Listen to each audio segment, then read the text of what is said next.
A rivet is a permanent mechanical fastener.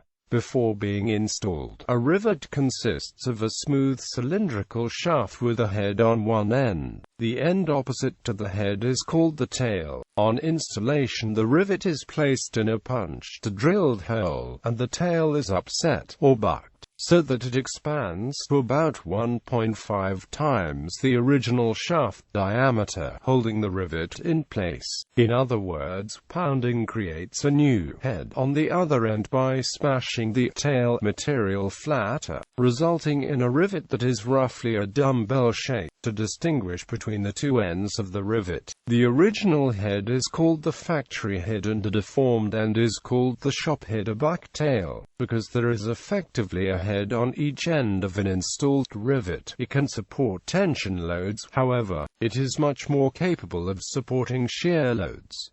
Bolts and screws are better suited for tension applications. Fastenings used in traditional wooden boat building, such as copper nails and clinch bolts, work on the same principle as the rivet but were in use long before the term rivet was introduced, and, where they are remembered, are usually classified among nails and bolts respectively. Types. There are a number of types of rivets, designed to meet different cost, accessibility, and strength requirements. Solid, round head rivets. Solid rivets are one of the oldest and most reliable types of fasteners, having been found in archaeological findings dating back to the Bronze Age. Solid rivets consist simply of a shaft and head that are deformed with a hammer or rivet gun. A rivet compression or crimping tool can also deform this type of rivet. This tool is mainly used on rivets close to the edge of the fastened material, since the tool is limited by the depth of its frame. A rivet compression tool does not require two people, and is generally the most foolproof way to install solid rivets. Solid rivets are used in applications where reliability and safety count. A typical application for solid rivets can be found within the structural parts of aircraft. Hundreds of thousands of solid rivets are used to assemble the frame of a modern aircraft.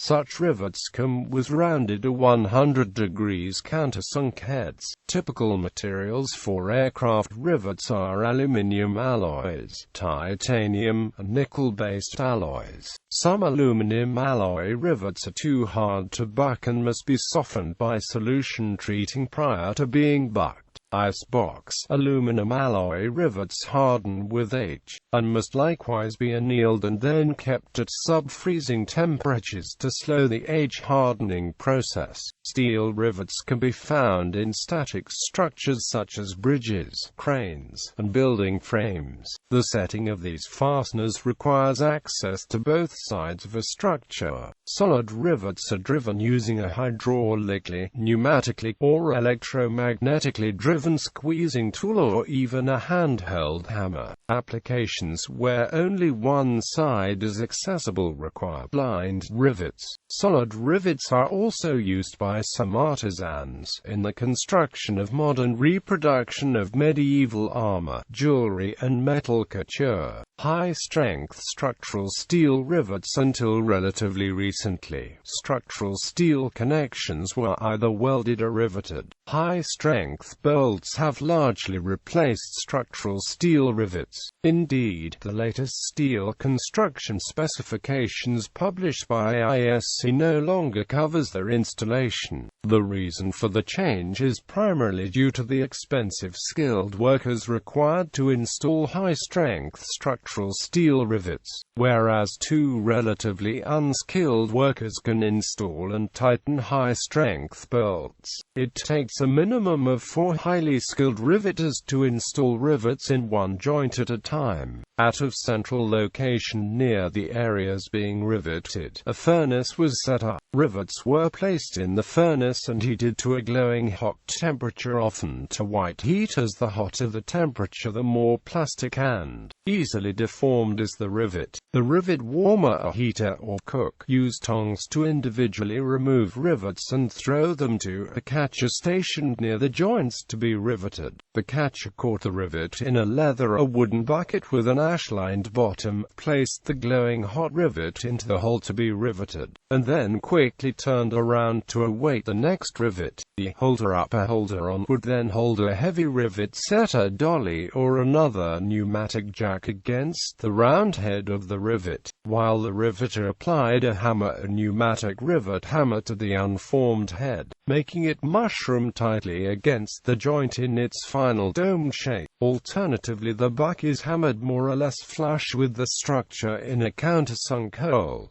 Before the use of pneumatic hammers, e.g. in the construction of RMS Titanic, the man who hammered the rivet was known as the basher. Upon cooling, the rivet contracted and exerted further force, tightening the joint. The last commonly used high-strength structural steel rivets were designated ASTM A502 Grade 1 rivets. Such riveted structures may be insufficient to resist seismic loading from earthquakes if the structure was not engineered for such forces, a common problem of older steel bridges.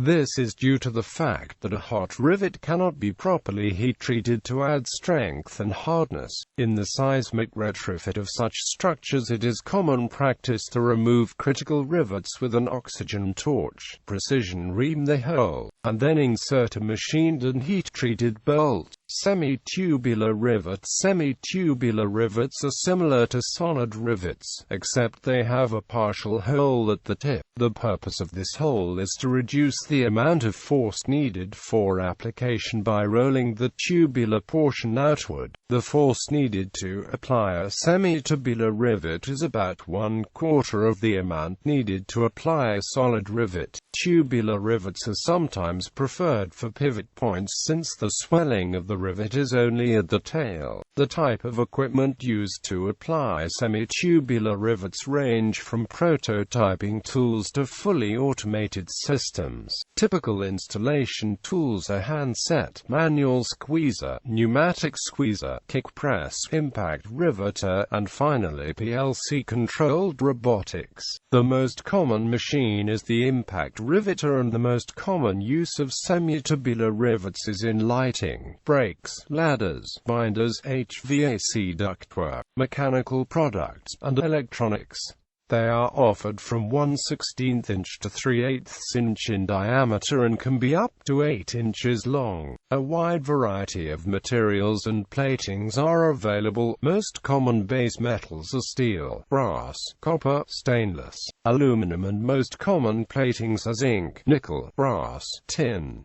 Tubular rivets are normally waxed to facilitate proper assembly. An installed tubular rivet has a head on one side, with a rolled over and exposed shallow blind hole on the other. Semi-tubular rivets are the fastest way to rivet in mass production, but require capital investment. Blind rivets, commonly referred to as pop rivets, are tubular and are supplied with a mandrel through the center. The rivet assembly is inserted into a hole drilled through the parts to be joined, and a specially designed tool is used to draw the mandrel into the rivet. This expands the blind end of the rivet and then the mandrel snaps off. These types of blind rivets have non-locking mandrels and are sometimes avoided for critical structural joints because the mandrels may fall out due to vibration or other reasons, leaving a hollow rivet that has a lower load carrying capability than solid rivets. Furthermore, because of the mandrel, they are more prone to failure from corrosion and vibration. Unlike solid rivets, blind rivets can be inserted and fully installed in a joint from only one side of a part or structure, blind to the opposite side. Due to this feature, blind rivets are used mainly when access to the joint is available from only one side. The rivet is placed in a drilled hole and is set by pulling the mandrel head into the rivet body, expanding the rivet body and causing it to flare against the reverse side. As the head of the mandrel reaches the face of the blind side material, the pulling force is resisted, and at a predetermined force, the mandrel snaps at its breakpoint, also called blind setting. A tight joint formed by the rivet body remains. The head of the mandrel remains encapsulated at the blind side, although variations of this are available, and the mandrel stem is ejected. Prior to the adoption of blind rivets, installation of a solid rivet typically required access to both sides of the assembly, a rivet hammer on one side and a backing bar on the other side. In 1916, Royal Navy reservist and engineer Hamilton Neil Wiley filed a patent for an improved means of closing tubular rivets. In 1922, Wiley joined the British aircraft manufacturer Armstrong Whitworth Limited to advise on metal construction techniques. Here he continued to develop his rivet design with a further 1927 patent that incorporated the pull-through mandrel, and allowed the rivet to be used blind. By 1928, the George Tucker Eyelet Company produced a cup rivet based on the design. It required a separate GKN mandrel and the rivet body to be hand-assembled prior to use for the building of the Siskin III aircraft. Together with Armstrong Whitworth, the G.O. Tucker Co. further modified the rivet design to produce a one-piece unit incorporating mandrel and rivet. This product was later developed in aluminium and trademarked as the Pop Rivet. The United Shoe Machinery Co. produced the design in the U.S. as inventors such as Carl Cherry and Lou Huck experimented with other techniques for expanding solid rivets. They are available in flat head, countersunk head, and modified flush head with standard diameters of 1/8, 5/32 and 3/16 inch. Blind rivets are made from soft aluminum alloy, steel, copper, and monel. There are also structural blind rivets, which are designed to take shear and tensile loads. The rivet body is normally manufactured using one of three methods. There is a vast array of specialty blind rivets that are suited for high-strength plastic applications. Typical types include internally and externally locked structural blind rivets can be used in aircraft applications because, unlike other types of blind rivets, the locked mandrels cannot fall out and are watertight. Since the mandrel is locked into place, they have the same or greater load-carrying capacity as solid rivets and may be used to replace solid rivets on all but the most critical stressed aircraft structures. The typical assembly process requires the operator to install the rivet in the nose of the tool by hand and then actuate the tool. However, in recent years automated riveting systems have become popular in an effort to reduce assembly costs and repetitive disorders. The cost of such tools range from $1,500 for auto-feed pneumatics to $50,000 for fully robotic systems, while structural blind rivets using a locked mandrel are common. There are also aircraft applications using non-structural blind rivets where the reduced but still predictable strength of the rivet without the mandrel is used as the design strength. A method popularized by Chris Heinz of Zenith Aircraft uses a common flathead rivet which is drawn into a specially machined nosepiece that forms it into a round head rivet, taking up much of the variation inherent in hole size found in amateur aircraft construction. Aircraft designed with these rivets use rivet strength figures measured with the mandrel removed. rivets. Rivets are similar to blind rivets in appearance and installation, but have splits along the hollow shaft. These splits cause the shaft to fold and flare out as the mandrel is drawn into the rivet. This flare provides a wide bearing surface that reduces the chance of rivet pull-out. This design is ideal for high vibration applications where the back surface is inaccessible. A version of the rivet is the Olympic rivet, which uses an aluminum mandrel that is drawn into the rivet head. After installation, the head and mandrel are shaved off flush, resulting in an appearance closely resembling a brazier head-driven rivet. They are used in repair of Airstream trailers to replicate the look of the original rivets. Drive rivet. A drive rivet is a form of blind rivet that has a short mandrel protruding from the head that is driven in with a hammer to flare out the end, inserted in the hole. This is commonly used to rivet wood panels into place since the hole does not need to be drilled all the way through the panel, producing an aesthetically pleasing appearance. They can also be used with plastic, metal, and other materials and require no special setting tool other than a hammer and possibly a backing block placed behind the location of the rivet, while hammering it into place.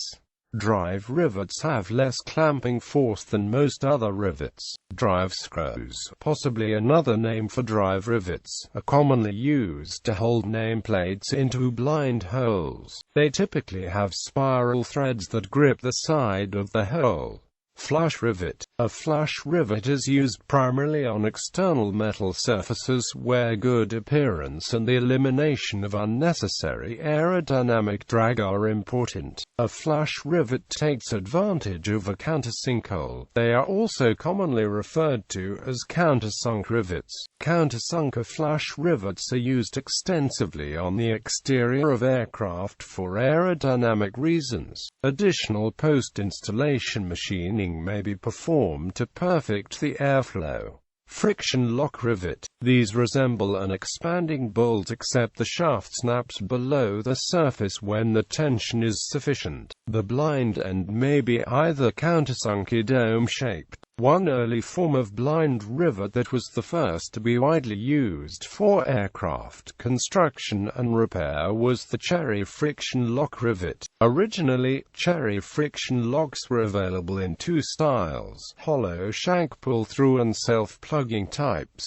The pull-through type is no longer common, however, the self-plugging cherry friction lock rivet is still used for repairing light aircraft. Cherry friction lock rivets are available in two head styles, universal and 100-degree countersunk. Furthermore, they are usually supplied in three standard diameters: 1/8, 5/32, and 3/16 inch. A friction lock rivet cannot replace a solid shank rivet, size for size. When a friction lock is used to replace a solid shank rivet, it must be at least one size larger in diameter because the friction lock rivet loses considerable strength if its center stem falls out due to vibrations or damage. Rivet alloys, shear strengths, and driving conditions. Self-pierce rivets. Self-pierce riveting is a process of joining two or more materials using an engineered rivet. Unlike solid, blind and semi-tubular rivets, self-pierce rivets do not require a drilled or punched hole. SPRs are cold forged to a semi-tubular shape and contain a partial hole to the opposite end of the head. The end geometry of the rivet has a chamfered poke that helps the rivet pierce the materials being joined. A hydraulic or electric servo rivet setter drives the rivet into the material, and an upsetting die provides a cavity for the displaced bottom sheet material to flow. The self-pierce rivet fully pierces the top sheet material but only partially pierces the bottom sheet. As the tail end of the rivet does not break through the bottom sheet, it provides a water or gas tight joint. With the influence of the upsetting die, the tail end of the rivet flares and interlocks into the bottom sheet, forming a low-profile butt-in. Rivets need to be harder than the materials being joined. They are heat-treated to various levels of hardness depending on the material's ductility and hardness. Rivets come in a range of diameters and lengths depending on the materials being joined. Head styles are either flush countersunk pan heads, depending on the rivet setter configuration, i.e. hydraulic, servo, stroke, nose to die gap, feed system, etc. Cycle times can be as quick as 1 second. Rivets are typically fed to the rivet setter nose from tape and come in cassette of spool form for continuous production. Riveting systems can be manual or automated depending on the application requirements. All systems are very flexible in terms of product design and ease of integration into a manufacturing process.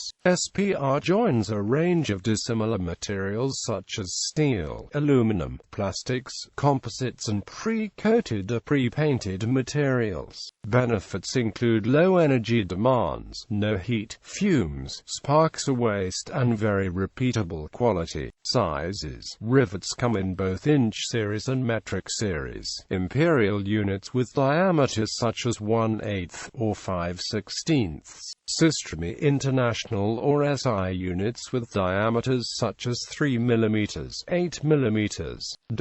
The main official standards relate more to technical parameters such as ultimate tensile strength and surface finishing than physical length and diameter. They are imperial. Rivet diameters are commonly measured in 1/32 inch increments and the lengths in 1/16 inch increments, expressed as dash numbers at the end of the rivet identification number. A-3-4 designation indicates a 3/32 inch diameter and 4/16 inch length. Some rivets lengths are also available in half sizes, and have a dash number such as -3.5 to indicate their half size. The letters and digits in a rivet's identification number that precede its dash numbers indicate the specification under which the rivet was manufactured and the head style.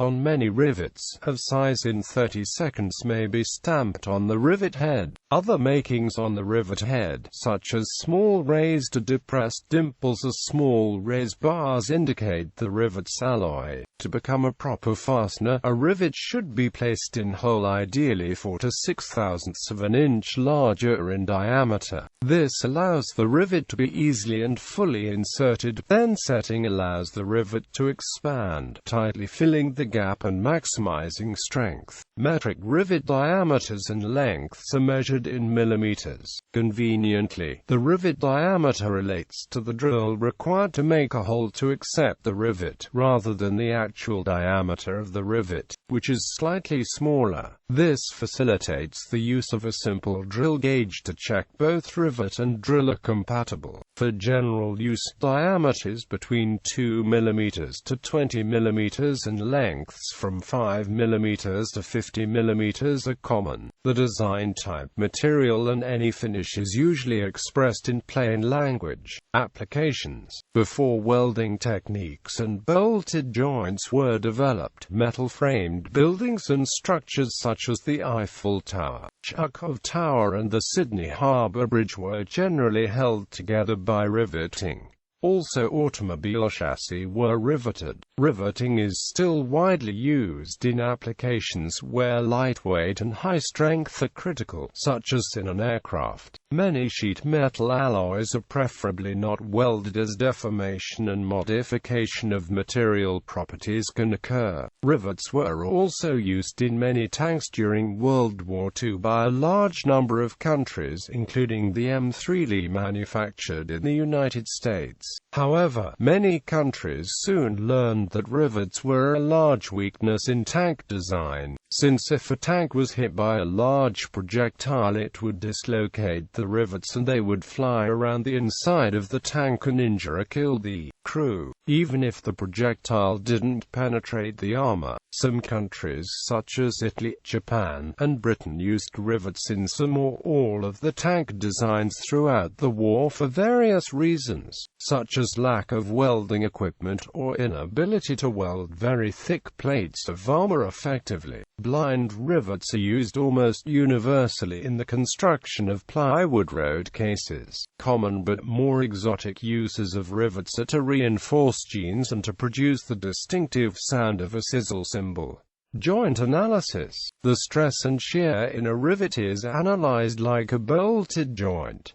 However, it is not wise to combine rivets with bolts and screws in the same joint. Rivets fill the hole where they are installed to establish a very tight fit. It is difficult or impossible to obtain such a tight fit with other fasteners. The result is that rivets in the same joint with loose fasteners carry more of the load. They are effectively more stiff. The rivet can then fail before it can redistribute load to the other loose-fit fasteners like bolts and screws. This often causes catastrophic failure of the joint when the fasteners unzip. In general, a joint composed of similar fasteners is the most efficient because all fasteners reach capacity simultaneously. Installation. Solid and semi-tubular rivets. There are several methods for installing solid rivets.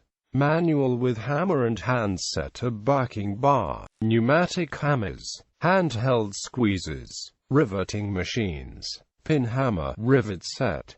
Rivets small enough and soft enough are often bucked. In this process, the installer places a rivet gun against the factory head and holds a bucking bar against the tail or a hard working surface. The bucking bar is a specially shaped solid block of metal. The rivet gun provides a series of high impulse forces that upsets and work hardens the tail of the rivet between the work and the inertia of the bucking bar. Rivets that are larger hard may be more easily installed by squeezing instead. In this process, a tool in contact with each end of the rivet clinches to deform the rivet. Rivets may also be upset by hand, using a ball-peen hammer. The head is placed in a special hole made to accommodate it, known as a rivet set. The hammer is applied to the buck tail of the rivet, rolling an edge so that it is flush against the material. Testing. Solid rivets for construction. A hammer is also used to ring an installed rivet as a non-destructive test for tightness and imperfections. The inspector taps the head of the rivet with the hammer while touching the rivet and base plate lightly with the other hand and judges the quality of the audibly returned sound and the feel of the sound traveling through the metal to the operator's fingers. A rivet tightly set in its hole returns a clean and clear ring, while a loose rivet produces a recognizably different sound. Testing of blind rivets. A blind rivet has strength properties that can be measured in terms of shear and tensile strength. Occasionally, rivets also undergo performance testing for other critical features, such as push-out force, brake load and salt spray resistance. A standardized destructive test according to the inch fastener standards is widely accepted. The shear test involves installing a rivet into two plates at specified hardness and thickness and measuring the force necessarily to shear the plates. The tensile test is basically the same, except that it measures the pull-out strength. But the IFI 135 standard, all blind rivets produced must meet this standard. These tests determine the strength of the rivet, and not the strength of the assembly. To determine the strength of the assembly, a user must consult an engineering guide or the machinery's handbook. Alternatives.